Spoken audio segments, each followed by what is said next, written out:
Welcome sa ating premiere launch ng SRP. Ito ang Usapang Teth. Ako si Japheth Saldana at welcome sa ating opening program ngayong gabi. So, ito ang Usapang Teth.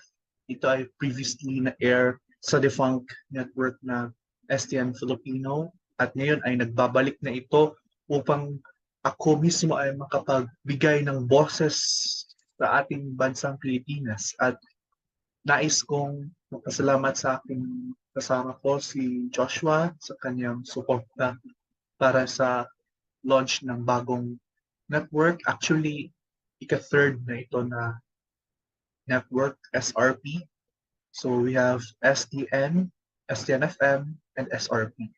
So ang layunin ng SRP is bigyan ng access ang bawat mamamayang Pilipino sa iba't ibang panig ng rehiyon mula sa Luzon, Visayas at Mindanao na kahit papaano ay involved din sila sa kakayahang maging informed sa mga latest issues na nagaganap dito sa loob at labas ng bansa. So, alam natin na naka-live tayo dito sa SRP at ngayon ay Agosto ikalawa ng 2023. So, ako naman ay pinakahandaan ko talaga itong show kasi noon na-air lang siya sa STN Filipino pero one episode lang. Pero ngayon ay nagbabalik na tayo kasama aking background. Ito, yan. Maganda yung ano natin, yung graphics natin kumbaga. So, ang tatalakayin natin sa gabi na ito ay tungkol sa press freedom. So, ano yung ibig sabihin ng press freedom? Ating i-distinguish muna ang kaibahan ng nagkadugtong na salita na press at freedom. Ang press ay tumutukoy sa industriya ng pamamahayag katulad ng journal, pagbabalita at ipapangsanay sa pagbibigay ng impormasyon. Ang freedom naman ay tungkol sa kalayaan, the liberty, the, the free will for us to do with no limits. So yun. So pinagsabay ang dalawa. So press and freedom are unified as one word. So bakit mahalaga ang press freedom sa mga bawat mamamahayan? Dahil bilang isang journalist sa iba't iba't larangan, kahit ano pang naka-assign pa dyan, ang tanging role nila is magbigay ng impormasyon, mag-udyok ng mga maiinit na tanong na nakabigay ng solusyon sa bawat issues. So, alam natin na ang press freedom ay hindi pwede abusuhin. Dapat kung gusto mo taguyod ang press freedom, dapat para lang sa media. Hindi nakasali yung iba. So, yun.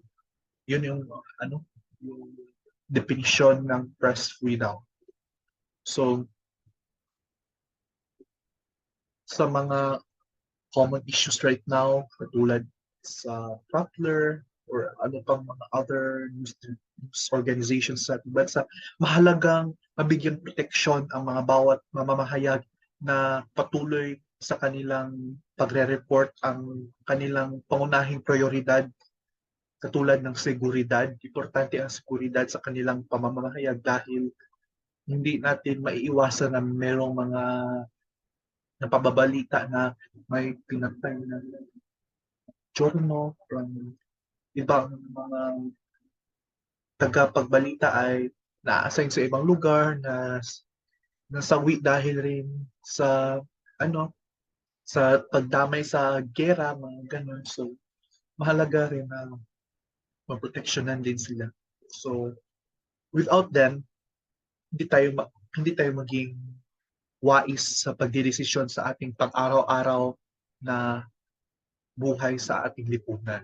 So, kapag tayo ay nagiging ano rin, tayo rin ang kumukonsumo ng kanilang mga impormasyon na ipapahayag sa iba't ibang tatapok na mapa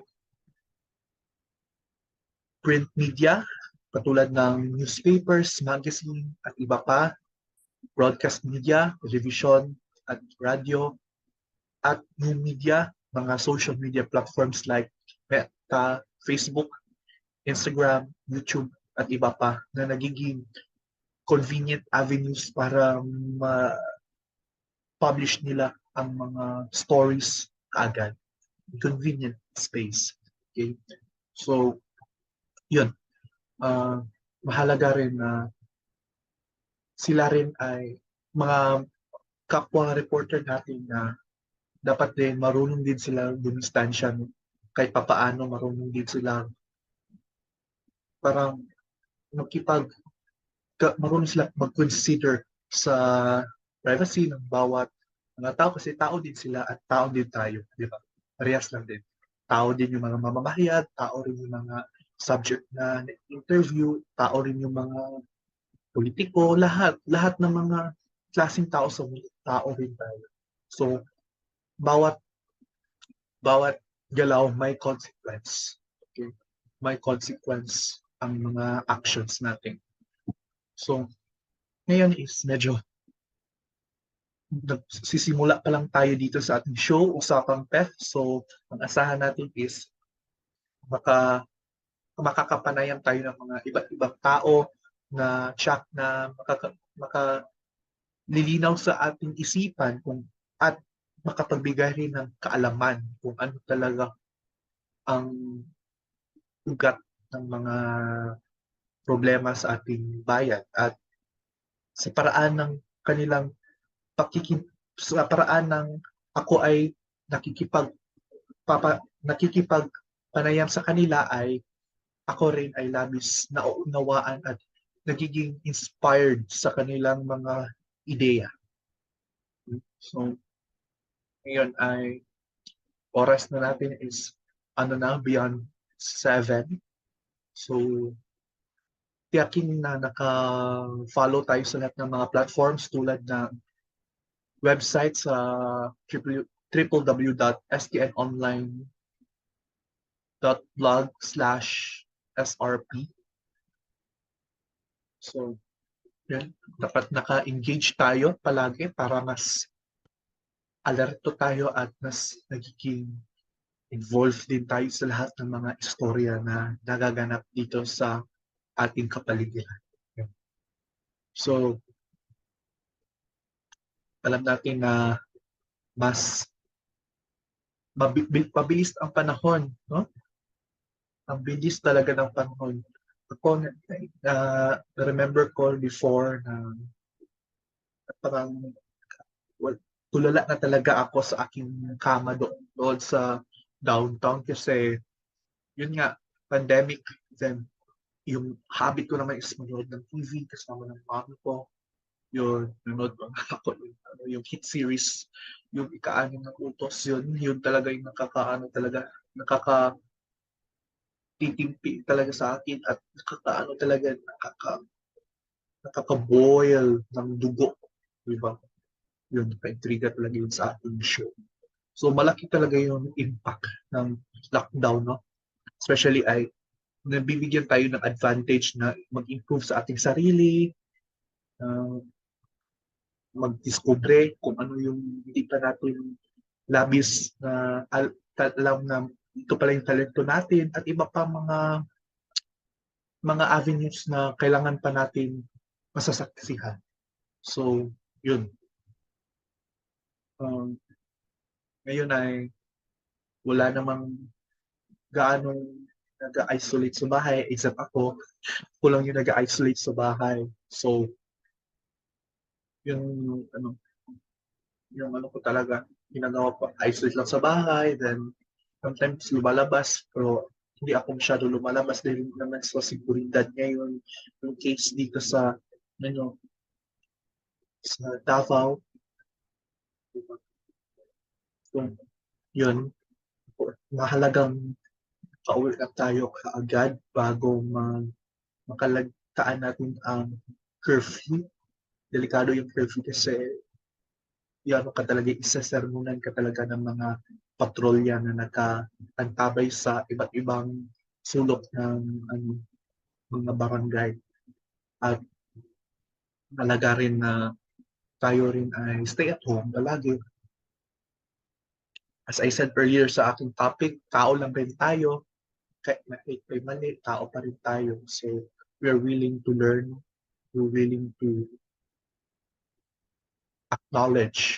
Yun importante.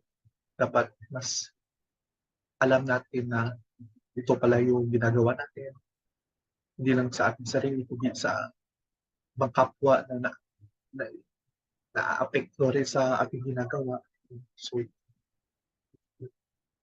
yun yung kahalagahan ng ating tatangkayin. Yung na-press freedom. Ngayon, pumunta na tayo sa aking story. Kasi it's another season naman for this show, Usapang Test. So, ang ganda ng ang ganda masyado ng logo ko. Parang it's a dialogue. It's a dialogue that depicts me as an individual who ought to converse with other people, kahit sino pa man sila, mapa friends ko ba, or iba't ibang tao na willing makipag-usap din sa akin. So, tonight, yun nga, as I said again, press freedom, dapat aalagaan natin yan masyado ng press freedom. Kasi mahalaga din siya sa ating kasaysayan. So, yun. Usapang PEF, live tayo dito sa SRP. So, i-share ko sa inyo bakit i-launch ko tong SRP. So, SRP stands for Saldana Radio Philippines. So, it is it's similar to the other broadcast entities like Telradyo, and it is also the tertiary channel of STN. So, ang ibahan lang nito among the two main channels, STN and STNFM. This is more, the presentation is more informed. Mas appealing siya sa mga masses na who are enthusiasts in reading information. So, yun yung naka-advantage nitong network. So, patuloy mag-subscribe, patuloy pa rin mag-engage dito sa aking website, dito sa STN Online. So, ito na yung ikatlong network na sa palagay ko ay magiging another hope para sa mga kapwa natin, mga mga journalists na will makipag connect sa amin in sharing stories that is relevant to the world. So, narinig ninyo yung ingay, yung tahol ng aso. So,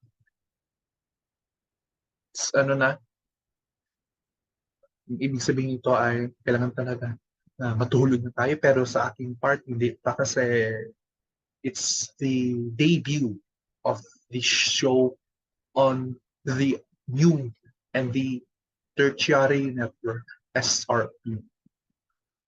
So,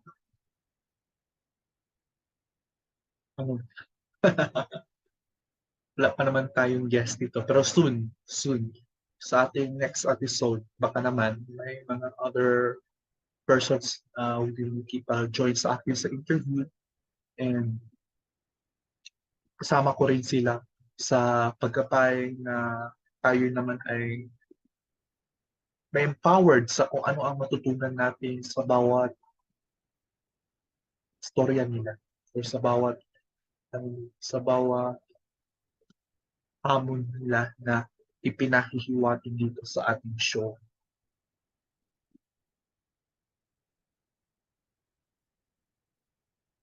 I'm speechless na. Like, I'm speechless because it's actually not prepared up for this live stream and ako lang makaprepare nito pero titignan natin, diba naka-all blue tayo na production from the logo to this clothing, diba? Naka-prepare na tayo sa SRP.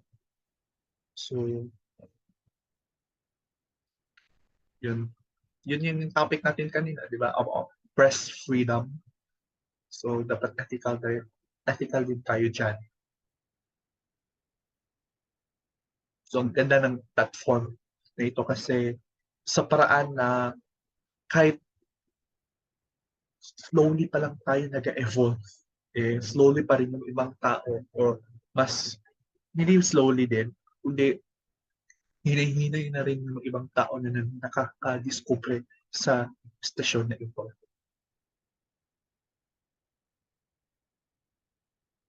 Alam ko na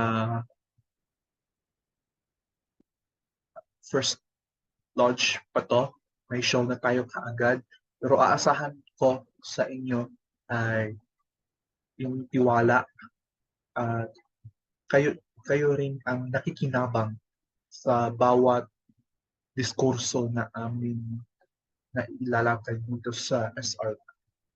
Okay, paano naman ako dito? Basta, yung sinabi ko sa inyo na patuloy rin kayo mag-engage. It's for the better good to all communities in the world.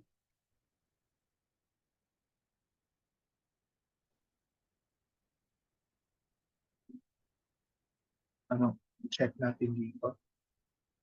Kasi sa palagay ko ay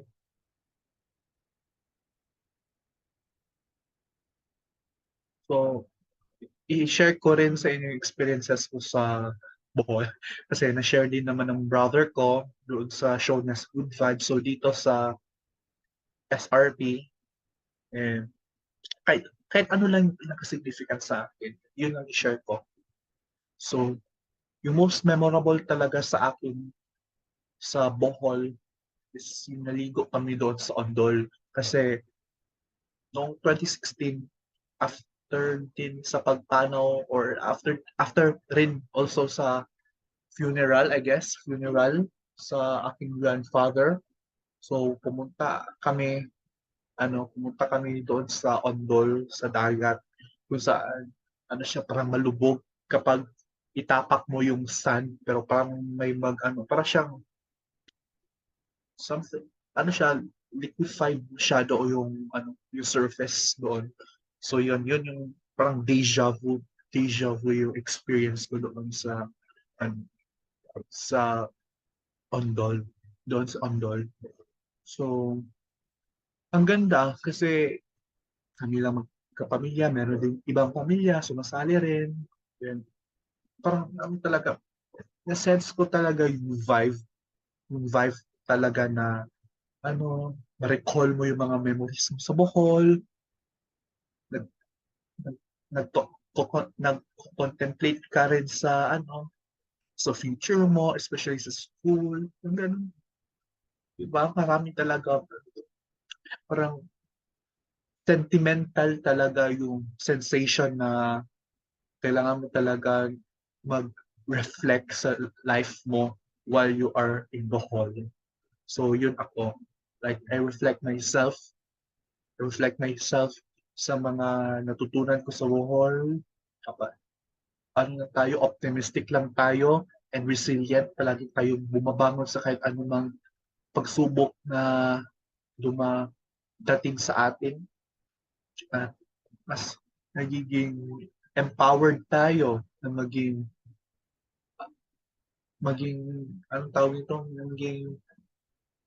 naaaliw natin ang lahat ng mga sulok sa lugar ng Bohol. Kasi during during doon ako sa Bohol Hills, marami akong pinuntahan ng mga tourist spots including Chocolate Hills, Wall Enchanted, Sinagdanan Cave. Yung sinabi ko nga before na baka makasibukan mo pero hindi na kasi it's ano talaga, it's a conflict of schedule na kasi 1 week lang naman na yung vacation namin. No? Actually, nandito pa yung souvenir ko. Nandito pa yung souvenir ko kasi hindi ko pa siya nabigay pero sa akin na lang yun. Actually, ano yun siya? Parang tarsier keychain. Yung tarsier keychain yung ano, yung design ng keychain. So, maganda siya. Actually, the price was 3 for 100. So, binili ko talaga siya sa Chocolate Hills. Ang ganda. Maganda talaga yung ano nila. Yung economy talaga nila. It comes to pricing kasi naiintindihan nila yung bulsa ng kapwa turista katulad ko. So, mas ganyo ka talaga na bumili ng sariling ating which is as Filipinos, kanilang produkto. Sa kanila ano din tayo, nakasuporta din tayo sa kanilang hanap buhay at mas nagiging ano din tayo, nagiging diehard tayo maging Boholano kasi inangkin na talaga natin kahit ano lang man lang, kahit symbolism lang na may sarili din tayong property or like ano ba, pinanghahawakan natin katulad ng mga souvenirs para mas ma-recall natin kung saan tayo pumunta sa previous places like Bohol.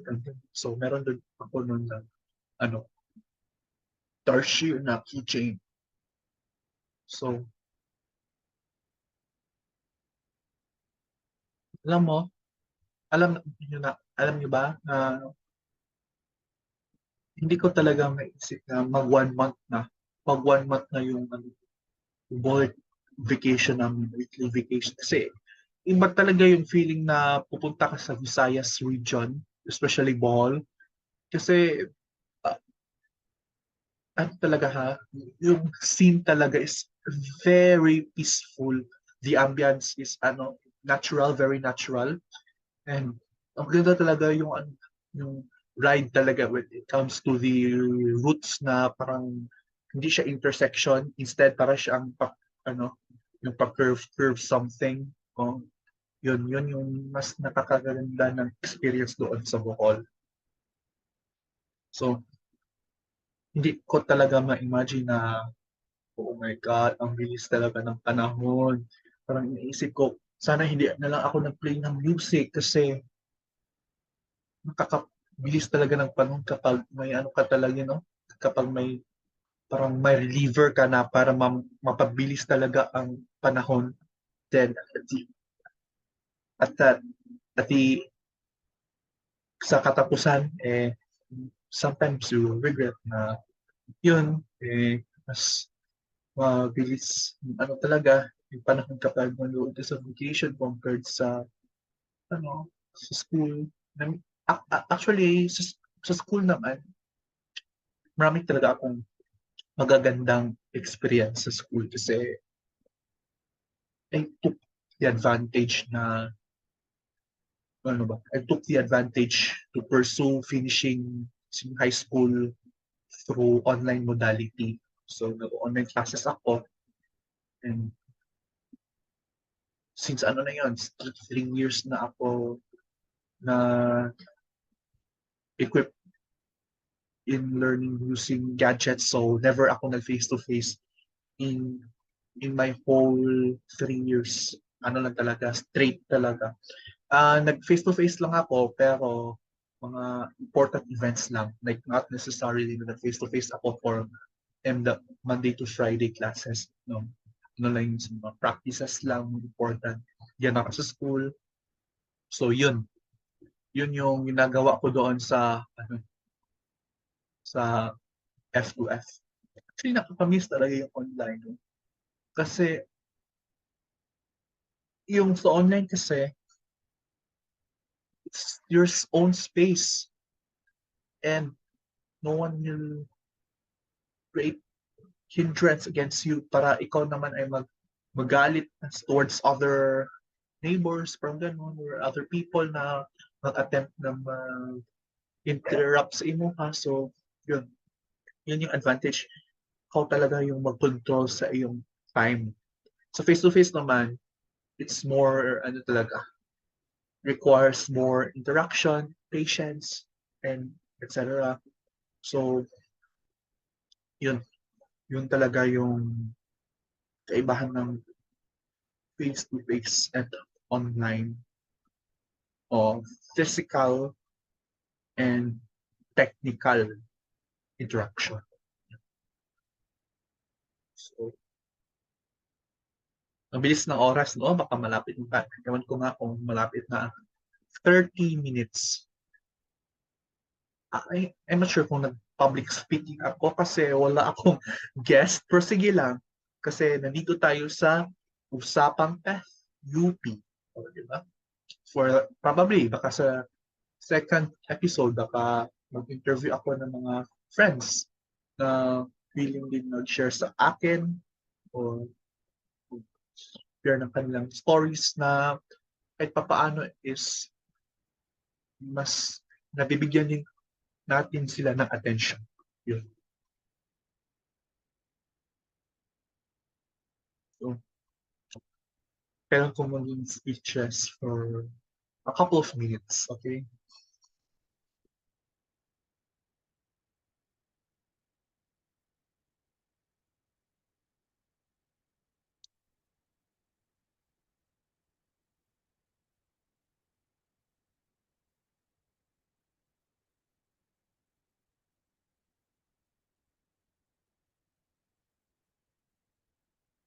So, um, sinabi ko, di ba? Parang may reliever ako na para mas cope up ko yung bagal ng oras niyo. So, isa sa ma-regret is patuloy rin tayo sa ano natin sa ating programa ngayong gabi. So, ano, kasi yun lang yung naka-prepare sa akin today sa isip ko ngayon. Yung topic about press freedom, yung vacation, yung experience ko vacation sa mall, and yung sa school. So yun lang, press freedom. Normal lang siguro yung ganun yung issues. So, tinitignan ko talaga yung word na recording from nag-blink siya. So, for the next episode naman, probably it's more conversational na talaga. Conversational na talaga yung ano namin, yung dialogue. Hindi na solo like me, hindi na sole anchor na mag-host. May kasama na talaga ako. So, yun. While noon sa ating live stream, live stream, sandali lang.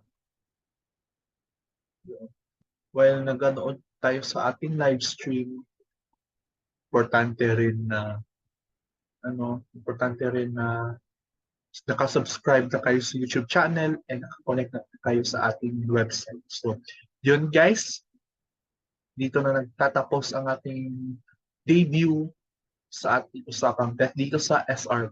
Maraming salamat.